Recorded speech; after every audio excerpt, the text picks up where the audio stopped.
नमस्कार, very good evening. KP news 24/7 में आपका स्वागत है। मैं हूं आयुषी विजयवर्गीय आपके साथ। तो चलिए खबरों के सफर की शुरुआत करते हैं और सबसे पहले एक नजर हेडलाइंस पर।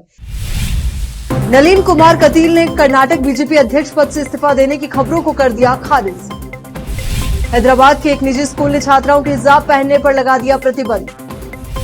प्रधानमंत्री नरेंद्र मोदी को नहीं मुल्क को मिलती है इज्जत, वापस आते ही करने लगते हिंदू मुस्लिम, महबूबा मुफ्ती ने कही ये बात। भारत में भी कई हुसैन ओबामा है, असम के मुख्यमंत्री हिमंत बिस्वा शर्मा के बयान पर मचा बवाल। भारत सरकार ने देश में लागू मौजूदा पावर टैरिफ व्यवस्था में अहम बदलाव करने का फैसला किया। भीड़ ने मणिपुर के मंत्री का गोदाम फूका, घर जलाने की भी कोशिश की।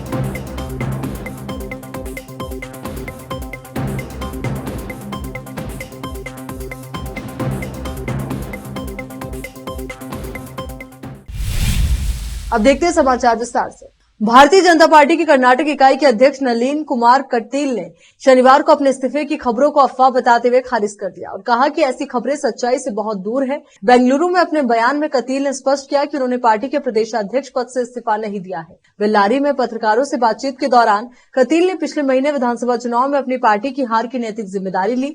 भाजपा ने राज्य में सत्ता खो दी क्योंकि कांग्रेस ने 224 सदस्यीय विधानसभा में 135 सीटों के साथ जीत हासिल की, जबकि भगवा पार्टी केवल 66 सीटों पर ही सिमट कर रह गई। दक्षिण कन्नड़ सांसद कतील ने कहा कि वो पहले ही पार्टी नेताओं को हार के कारण के बारे में बता चुके हैं। हिजाब का विरोध करने पर शहर हैदराबाद के हयातनगर इलाके के एक निजी स्कूल प्रशासन के खिलाफ पुलिस में शिकायत दर्ज कराई गई है। एक छात्रा की ओर से दर्ज कराई गई शिकायत में कहा गया है कि प्रिंसिपल और टीचर्स ने 10वीं क्लास की 2 मुस्लिम छात्राओं को क्लास में हिजाब न पहनने का अनुदेश दिया है।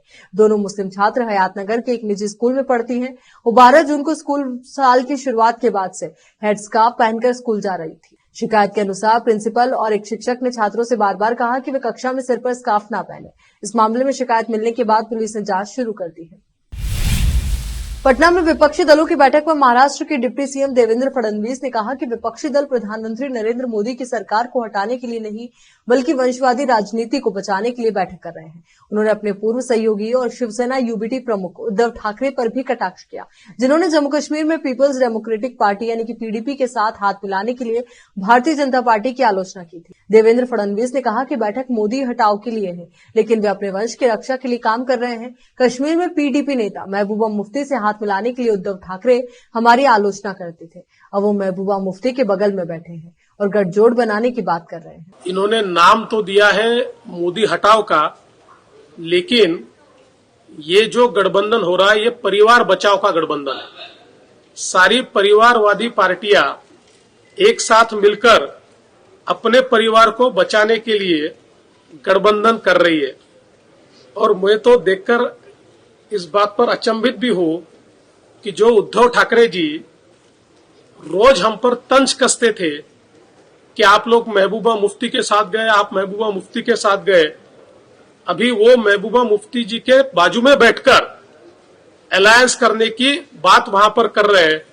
तो देखिए, कुल मिलाकर ये सारी पार्टियों के ध्यान में आया है कि प्रधानमंत्री मोदी जी ने 9 साल में जो काम किया है, जब वो चुनाव के लिए जाएंगे उस समय भारत उनके पीछे पूरी ताकत से खड़ा होने वाला है।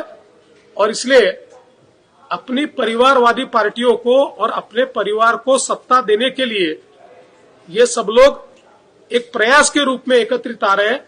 लेकिन ऐसा ही प्रयास 2019 में भी इन्होंने किया था, कोई फायदा नहीं हुआ। 2024 में भी इसका फायदा नहीं होने वाला है। लोग मोदी जी के साथ है। मोदी जी के नेतृत्व में भारतीय जनता पार्टी और एनडीए ये बहुत अच्छे तरीके से और पिछले बार से भी ज्यादा सीटें लेकर। बिहार के पटना में विपक्षी दलों की महाबैठक के बाद महबूबा मुफ्ती ने एकता पर जोर देते हुए कहा कि मैं नीतीश कुमार की बहुत शुक्रगुजार हूं। आज अगर विपक्ष एक साथ नहीं होगा तो आगे चलकर विपक्ष खत्म हो जाएगा। वहीं पीएम मोदी पर निशाना साधते हुए महबूबा मुफ्ती ने कहा कि जब पीएम मोदी बाहर चले जाते हैं तो गांधी जी की मूर्ति के सामने झुक जाते हैं, लेकिन जब यहाँ आते हैं तो हिंदू मुस्लिम करने लगते हैं। ये जिनको बाहर इज्जत मिलती है ये उनको नहीं बल्कि मुल्क को मिलती है।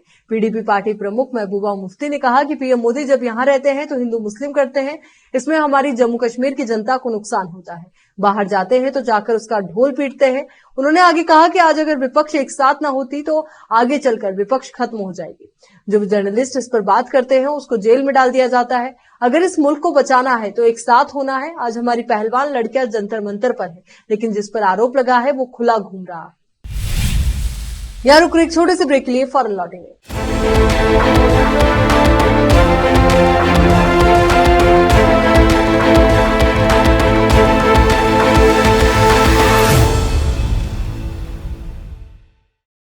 नूर एजुकेशन ट्रस्ट बीदर की ओर से चलाए जाने वाला Noor MEd and BEd college Bidar, recognized by NCTE Delhi and affiliated to Gulbarga University, Gulbarga. Admission are open for the academic year 2022-23. विशेषज्ञ और सक्षम शिक्षकों द्वारा शिक्षा प्राप्त करने के लिए नूर एमएड एंड बीएड कॉलेज में दाखिला लें और शांत वातावरण में शिक्षा प्राप्त करें। बीदर शहर में बेहतर शिक्षा का एकमात्र केंद्र Noor MEd and BEd college, Shahpur gate, Bidar. Phone numbers 9945283920, 8482221297। Bidar के निवासियों की बेहतर सेवा के लिए बीदर शहर में पहली बार विभिन्न सुविधाओं से भरा resort Inspira by SRS resort and convention, जहां पर विभिन्न सुविधाएं और सेवाएं आपके लिए उपलब्ध हैं। बेहतरीन वातावरण, सुहानी हवा और आंखों को लुभाने वाले दृश्यों के साथ आप सभी को लुभाने वाली और आरामदायक सुविधाएं उपलब्ध है। यहाँ पर आपके लिए उपलब्ध है Rivaaz restaurant, 14 down road bar, banquet hall, infinity lawn, conference hall, cabana, private dining setup, ballrooms, swimming pool, candle light dinner, gym, coffee shop, executive deluxe room, executive twin room, suite room. इनके अलावा यहाँ का खाना बहुत ही लाजवाब, स्वादिष्ट और healthy है। इसके अलावा यहाँ पर सफाई का भी विशेष ध्यान रखा जाता है और दूसरी चीजों के दाम काफी कम है। आज ही चले आइए और यहाँ की सभी चीजों का आनंद लीजिए। Inspira by SRS resort and convention, near old water filter house, Janwada road, Markhal village. Contact number 8861620775, 8495875175। शहर बीदर के स्टूडेंट्स के लिए एक बड़ी खुशखबरी, यहाँ पर एडमिशन फीस में 100% कंसेशन दी जाएगी। Wisdom groups of institution Bidar के तहत चलाए जाने वाला और बेहतर शिक्षा केंद्र विजडम होलिस्टिक स्कूल का एक ब्रांच अब चिदरी में भी खुल गया है। इस सुनहरे अवसर से शहर बीदर के और चिदरी और मैलूर के छात्र फायदा उठाए। यहाँ पर nursery, LKG, UKG and first standard की बेहतर वातावरण में योग्य शिक्षकों द्वारा शिक्षा दी जाती है। यहाँ पर कई एजुकेशनल फैसिलिटीज मौजूद है, जैसा कि आप स्क्रीन पर डिटेल्स देख रहे हैं। इनके अलावा हवादार स्मार्ट क्लास, प्ले इक्विपमेंट, हिफ्ज व नाजिरा सेक्शन, हेल्थ चेकअप और दूसरी कई फैसिलिटी मौजूद है।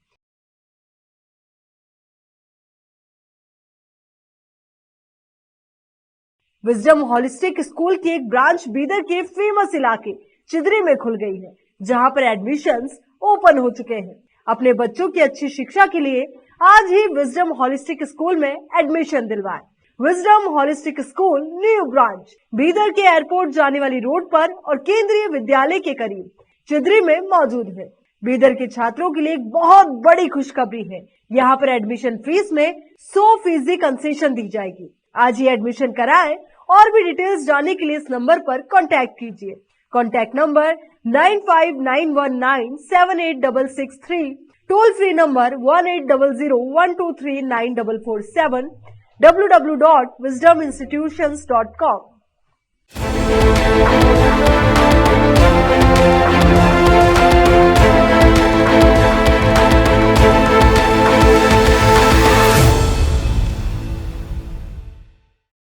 ब्रेक के बाद एक बार फिर से आपका स्वागत है।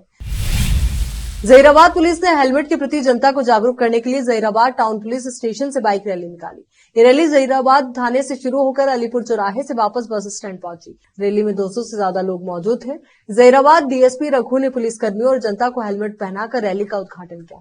इस अवसर पर hope neuro multi speciality hospital की ओर से बाइक रैली में भाग लेने वालों को मुफ्त हेलमेट वितरित किए गए। बाद में जहीराबाद बस स्टैंड के सामने आयोजित सभा में डीएसपी ने जनता को संबोधित करते हुए हेलमेट का महत्व बताया और जनता को इसके बारे में जानकारी दी। वही जनता ने से मोटरसाइकिल चलाते समय हेलमेट पहनने का अनुरोध किया गया। उन्होंने कहा कि बाइक चलाने वाले व्यक्ति के साथ साथ बाइक पर पीछे बैठने वाले व्यक्ति को भी हेलमेट पहनना अनिवार्य है। हर साल सड़क दुर्घटनाओं में 70% लोगों की मौत हेलमेट न पहनने के कारण होती है। उसी तरह पुलिसकर्मियों को भी हेलमेट पहनना चाहिए और बाद में दूसरों को भी बताना चाहिए।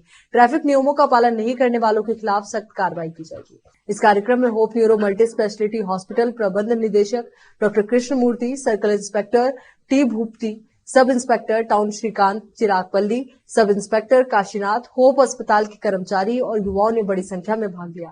कैमरामैन नेमाथुल्ला के साथ जहीराबाद से रिजवान की रिपोर्ट। ఈ రోజు జిల్లా ఎస్పీ గారి సూచనల మేరకు హోప్ హాస్పిటల్ సంగారెడ్డి మరియు జహీరాబాద్ పోలీస్ సంయుక్తంగా హెల్మెట్ రైడ్ అనేది జహీరాబాద్లో నిర్వహించడం జరిగింది। దీని యొక్క ముఖ్య ఉద్దేశం ఏంటంటే ఈ రోజు రోజుకు పెరుగుతున్నటువంటి యాక్సిడెంట్లు, ముఖ్యంగా హెల్మెట్ లేకపోవడం వల్ల ప్రాణాలు కోల్పోవాల్సినటువంటి పరిస్థితి ఉన్నది। అందుకోసం ఈ హెల్మెట్ ఖచ్చితంగా వాడాలి, హెల్మెట్ వాడి ప్రాణాలు రక్షించాలి అనే ఉద్దేశంతో ఒక సదుద్దేశంతో హోప్ హాస్పిటల్స్ వాళ్ళు ఇక్కడ మన జహీరాబాద్లో ఇది ఏర్పాటు చేసినారు। ఈ ముఖ్యంగా ప్రజలందరికీ తెలియజేసేది ఏంటంటే ఈ హాస్పిటల్ ఈ మోటార్ సైకిల్ రైడ్ చేసే టైంలో చిన్న చిన్న యాక్సిడెంట్లకే ప్రాణాలు కోల్పోవాల్సి వస్తుంది। దాని ముఖ్య కారణం హెడ్ ఇంజురీ కావడము, హెడ్ ఇంజురీతోని చనిపోవడం జరుగుతుంది। అందరికీ రిక్వెస్ట్ చేసేది ఏంటంటే హెల్మెట్ వాడండి, హెల్మెట్ వాడి ప్రాణాలను కాపాడుకోండి। దాంతో ఇంటి యజమానులు కొంతమంది హెల్మెట్ లేక చనిపోవటం, లేకపోతే అంగవికలులు కావటం, ఆ సందర్భంలో ఆ కుటుంబము అనేకమైనటువంటి ఇబ్బందులు పాల్గొనటం, వాళ్లకు చదువు లేక, పిల్లల చదువు లేక, వాళ్ళ సరైనటువంటి పోషణ లేక, ఆర్థిక స్తోమత కుంటుపడిపోతే అనేక ఇబ్బందులు పడుతున్నారు। కాబట్టి నా యొక్క రిక్వెస్ట్ ఏంటంటే 2 వీలర్ మీద పోయేటప్పుడు సెల్ ఫోన్ను నడపడం, సెల్ ఫోను వాడటం, అదేవిధంగా హెల్మెట్ లేకపోవటము, ఈ కారణాల వల్ల అనేకమైనటువంటి యాక్సిడెంట్లు అవుతున్నాయి। కాబట్టి ఖచ్చితంగా హెల్మెట్ పెట్టుకోవాలని నేను అందరినీ 2 వీలర్ రైడర్స్ అందరినీ కూడా కోరుతున్నా। అదేవిధంగా ఈరోజు ఈ ఉచిత హెల్మెట్ల పంపిణీ చేసినటువంటి hope hospitals incharge doctor Krishnamurthy గారికి, వారి సిబ్బందికి ప్రత్యేక ధన్యవాదాలు తెలియజేస్తున్నాను। మేము హోప్ హాస్పిటల్ తరఫున అలాగే ఇక్కడ జహీరాబాద్ పోలీస్ శాఖ ఆధ్వర్యంలో ఈరోజు చేపట్టినటువంటి హెల్మెట్ రైడ్ ప్రోగ్రామ్ అనేది అవేర్నెస్ ప్రోగ్రాంలో భాగంగా మా హాస్పిటల్ తరఫున మా సామాజిక బాధ్యతగా భావించి ఈ అవేర్నెస్ ప్రోగ్రామ్స్ని నిర్వహించడం జరుగుతుంది। ఇంతకుముందు కూడా సంగారెడ్డిలో కండక్ట్ చేశాము, అలాగే ఇక్కడ ఉన్నటువంటి మేజర్ సిటీస్ టౌన్స్ అన్నింటిలో కూడా ముందు కండక్ట్ చేస్తాము। ఇది కండక్ట్ చేయడానికి గల ముఖ్య ఉద్దేశం ఏంటంటే ముఖ్యంగా యూత్ చాలామంది అతివేగమో లేకపోతే హెల్మెట్ లేకుండా డ్రైవ్ చేయడము, సెల్ ఫోన్ డ్రైవింగ్ వల్ల రకరకాల చిన్న కారణాలతో మేజర్ యాక్సిడెంట్స్ అయ్యి సివియర్ తలకు తీవ్రమైన గాయాలతో హాస్పిటల్కి వస్తుంటారు। చాలా రకాల కేసెస్ చూస్తుంటాం, కొందరికి సర్జరీ అవసరం పడుతుంది, కొన్నిసార్లు సర్జరీ చేసినా కూడా కాపాడలేని పరిస్థితి ఉంటుంది। ఇలాంటప్పుడు మాకు తెలిసినప్పుడు ఏంటంటే కొన్ని చాలా వరకు నివారించవచ్చు। ఇవన్నీ సింపుల్ హెల్మెట్ ధరించడం వల్ల చాలామంది ప్రాణాలని కాపాడుకోవచ్చు। దాదాపు 70% తల గాయాలను నివారించవచ్చు, అలాగే 40% ప్రాణాలు కూడా కాపాడుకోవచ్చు సింపుల్ హెల్మెట్ వాడడం వల్ల। ఇలాంటి ఉద్దేశంతో సింపుల్ హెల్మెట్ ధరించడం అనేది ప్రజల్లో రావాలి। మేము ఎంత చెప్పినా కూడా ప్రజల్లో కూడా రావాల్సిన అవగాహన రావాల్సిన ఆవశ్యకత ఎంతో ఉంది। ఇవన్నీ గుర్తుంచుకొని ఈ యాక్సిడెంట్ వల్ల ప్రాణాల నుంచి కాపాడుకొని ఫ్యామిలీకి భారం కాకుండా ఉండాలని ఒక సదుద్దేశంతో ఈ ప్రోగ్రామ్ని కండక్ట్ చేశాము। మీరందరూ హెల్మెట్ వాడండి, మిమ్మల్ని మీ ఫ్యామిలీని కూడా కాపాడుకోండి। असम के मुख्यमंत्री हेमंत बिस्वा शर्मा के अमेरिका के पूर्व राष्ट्रपति बराक ओबामा को लेकर दिए गए एक बयान पर बवाल मचा है। ओबामा ने एक इंटरव्यू के दौरान भारत में अल्पसंख्यकों के अधिकारों को लेकर एक बयान दिया था, जिसके बाद भारतीय पत्रकार रोहिणी सिंह ने ओबामा के इंटरव्यू पर अपनी प्रतिक्रिया दी। रोहिणी सिंह ने पूछा कि क्या भावनाओं को आहत करने के लिए ओबामा के खिलाफ गुवाहाटी में अभी तक एफआईआर दर्ज की गई है। इसके जवाब में असम के सीएम हिमंत बिस्वा शर्मा ने कहा कि भारत में भी कई हुसैन ओबामा है। वॉशिंगटन जाने के विचारों से पहले हमें उन पर कार्रवाई को प्राथमिकता देनी चाहिए। भारत सरकार ने देश में लागू मौजूदा पावर टैरिफ व्यवस्था में अहम बदलाव करने का फैसला किया है। ऊर्जा मंत्रालय ने शुक्रवार को बिजली उपभोक्ताओं के अधिकार नियम 2020 में संशोधन कर time of day TOD tariff व्यवस्था को शुरू करने और स्मार्ट मीटरिंग के नियमों को आसान बनाने का ऐलान किया है। पावर मिनिस्ट्री के मुताबिक इन नए नियमों के लागू होने के बाद दिन के समय के अनुसार बिजली के अलग अलग रेट तय होंगे। अब उपभोक्ताओं को पूरे दिन एक ही रेट पर बिजली की कीमत नहीं देनी होगी। 2024 के लोकसभा चुनाव में बीजेपी को मात देने के लिए पटना में विपक्षी दलों की बैठक हुई, जिसमें कांग्रेस समेत 15 पार्टियां शामिल हुई। लेकिन बैठक के बाद जो नजारा दिखा उसने विपक्ष की एकता का सच सबके सामने ला दिया। बिहार के पटना में विपक्ष ने अपनी ताकत दिखाने के लिए एक अहम बैठक की। कांग्रेस समेत 15 पार्टियों ने कॉमन मिनिमम प्रोग्राम, 450 सीटों पर साझा उम्मीदवार, जांच एजेंसियों के दुरुपयोग और मणिपुर हिंसा जैसे मुद्दों पर अहम चर्चा की। मीटिंग के बाद विपक्ष की साझा प्रेस कॉन्फ्रेंस भी हुई, लेकिन दिल्ली के मुख्यमंत्री अरविंद केजरीवाल उसमें शामिल नहीं हुए। आम आदमी पार्टी ने कहा कि अध्यादेश पर जब तक साथ नहीं मिलेगा तब तक आगे की मीटिंग्स में शामिल नहीं होंगे। जनपद मुरादाबाद के सिविल लाइन स्थित जिला कलेक्ट्रेट पर शिवसेना से जुड़े दर्जनों कार्यकर्ताओं एवं पदाधिकारियों ने मुरादाबाद में हो रही बिजली कटौती के खिलाफ जोरदार प्रदर्शन किया और 24 घंटे बिजली विभाग द्वारा देने की बिजली मांग की गई। वहीं बिजली कटौती के खिलाफ जमकर नारेबाजी भी की गई। इस मामले में जानकारी देते हुए जिला प्रमुख डॉक्टर रामेश्वर दयाल तुरेहा ने बताया कि महानगर थाना क्षेत्र में जबरदस्त बिजली कटौती की जा रही है और अगर बिजली आ रही है तो उसके इतने कम वोल्टेज है कि घर का घरेलू सामान फूक रहा है। मुरादाबाद की जनता बिजली कटौती से बेहद परेशान है। हर तरफ हाहाकार मचा हुआ है। कम वोल्टेज आने की वजह से घर का सामान खराब हो रहा है। हमारी मांग है कि इस बिजली कटौती को जल्द से जल्द बंद किया जाए, नहीं तो आने वाले समय में शिवसेना जिलाधिकारी कार्यालय और कमिश्नर कार्यालय पर भूख हड़ताल पर बैठेगी। मुरादाबाद से केपी न्यूज के संवाददाता आलम वारसी की रिपोर्ट। बिजली विभाग 24 घंटे बिजली दो, 24 घंटे बिजली दो, 24 घंटे बिजली दो, 24 घंटे बिजली दो, 24 घंटे बिजली दो, बिजली विभाग बिजली विभाग। आज शिवसेना के पदाधिकारी कार्यकर्ता जिलाधिकारी कार्यालय पर धरना प्रदर्शन कर जिलाधिकारी महोदय को प्रेषित ज्ञापन में विद्युत कटौती बंद करने की मांग करते हैं। ज्ञात हो कि मुरादाबाद की जनता बिजली कटौती से त्राही कर रही है। लो वोल्टेज के कारण विद्युत उपकरण फूंक रहे हैं। जनता त्राही कर रही है, बिजली से बिलबिला रहे हैं। इतनी गर्मी हो रही है, लोग बिलबिला रहे हैं। रातों की नींद हराम हो गई है। उद्योग धंधे चौपट हो गए हैं। जबकि योगी सरकार के सख्त आदेश हैं कि बिजली 24 घंटे दी जाए, लेकिन महानगर मुरादाबाद में 10 से 12 घंटे बिजली दी जा रही है और देहात में मात्र 7-8 घंटे बिजली दी जा रही है। क्या मांग है आपकी? हमारी मांग है कि बिजली 24 घंटे दी जाए, देहात में 20-22 घंटे दी जाए, मुरादाबाद में महानगर में 24 घंटे दी जाए। अगर शीघ्र ही बिजली 24 घंटे नहीं दी गई तो शिव सैनिक बहुत बड़ा आंदोलन करेंगे। जिलाधिकारी कार्यालय, कमिश्नर कार्यालय पर भूख हड़ताल पर बैठेंगे। जय हिंद, जय भारत। मणिपुर में भीड़ ने राज्य सरकार में मंत्री एल सुसिंद्रो के इम्फाल पूर्वी जिले के चिनगारेल स्थित निजी गोदाम में आग लगा दी। पुलिस ने शनिवार को ये जानकारी दी। भीड़ ने उपभोक्ता एवं खाद्य मामलों के मंत्री सुसिंद्रो के इसी जिले के खुरई इलाके में स्थित आवास और अन्य संपत्तियों को भी शुक्रवार रात आग के हवाले करने की कोशिश की, लेकिन सुरक्षा बलों के वक्त पर पहुंचकर उन्हें रोक दिया गया। पुलिस ने कहा कि सुरक्षा बलों ने आधी रात तक आंसू गैस के कई गोले दागे ताकि भीड़ को मंत्री के खुरई स्थित आवास का घेराव करने से रोका जा सके। घटना में किसी के भी हताहत होने की जानकारी नहीं है। इससे पहले राज्य की महिला मंत्री नेंचा किपगेन के इम्फाल पश्चिम जिले के लामफेल इलाके स्थित घर को 14 जून की रात को अज्ञात लोगों ने जला दिया था। इसके अगले दिन केंद्रीय मंत्री आर.के. रंजन सिंह के घर पर हमला किया गया था और उसे जलाने की कोशिश की गई थी। गौरतलब है कि मणिपुर में मेइती और कुकी समुदायों में हुए जातीय संघर्ष में अब तक 100 से अधिक लोगों की मौत हो चुकी है। मेइती समुदाय को अनुसूचित जनजाति एसटी का दर्जा दिए जाने की मांग के विरोध में 3 मई को पर्वतीय जिलों में आदिवासी एकजुटता मार्च आयोजित किए जाने के बाद मणिपुर में हिंसक झड़पें हुई। उत्तर प्रदेश गोरखपुर में आज ग्रामीण सफाई कर्मियों के जिला अध्यक्ष रमेश भारतीय के नेतृत्व में पंत पार्क से लेकर डीएम कार्यालय तक पदयात्रा निकाली गई और उन्होंने डीएम महोदय को 7 सूत्रीय मांग पत्र सौंपा। तो वही पहला जो मांग उन्होंने रखी, इस मांग पत्र के माध्यम से पुरानी पेंशन बहाली की जाए। दूसरी मांग की सफाई कर्मचारियों की विभागीय सेवा नियमावली बनाई जाए। सफाई कर्मचारियों की पदोन्नति की जाए। सफाई कर्मचारियों को 1800 पे ग्रेड के स्थान पर 1900 पे ग्रेड दिया जाए।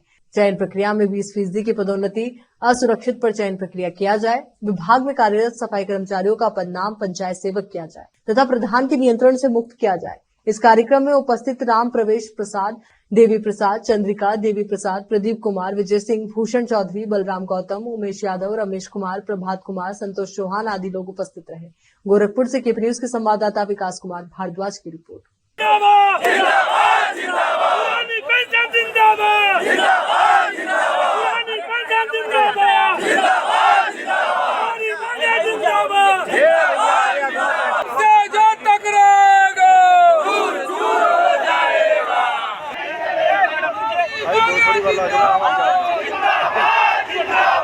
डीएम महोदय को सौंपेंगे, जिसमें हमारी 7 सूत्री मांगा है, जिसमें हमारी प्रमुख मांग है हमारी सेवा नियमावली बनाई जाए। हम 14 वर्षों से सफाई कर्मचारी के पद पे कार्यरत हैं। पंचायत राज विभाग में हमारी सेवा नियमावली अभी तक नहीं बनाई गई है।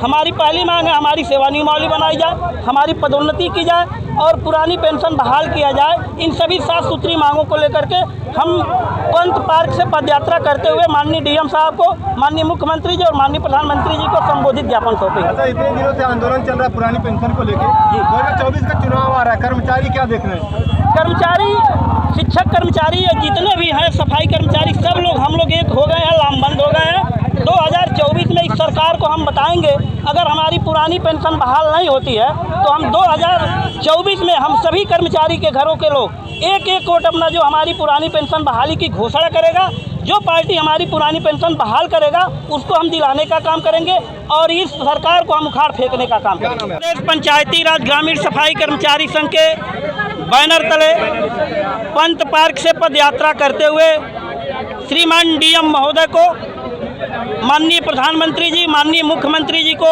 7 सूत्री ज्ञापन सौंपेंगे, जिसमें हमारी प्रमुख मांग है 14 वर्षों से अभी तक हमारी सेवा नियमावली नहीं बनाई गई, हमारी पदोन्नति नहीं हुई, जो भी हमारी मांग है, पुरानी पेंशन बहाल नहीं किया गया, वो अभी तक नहीं हुआ पूरा। इसलिए आज हम लोग यहाँ से अपना ज्ञापन माननीय डीएम साहब के माध्यम से मुख्यमंत्री और माननीय प्रधानमंत्री जी को सौंपेंगे।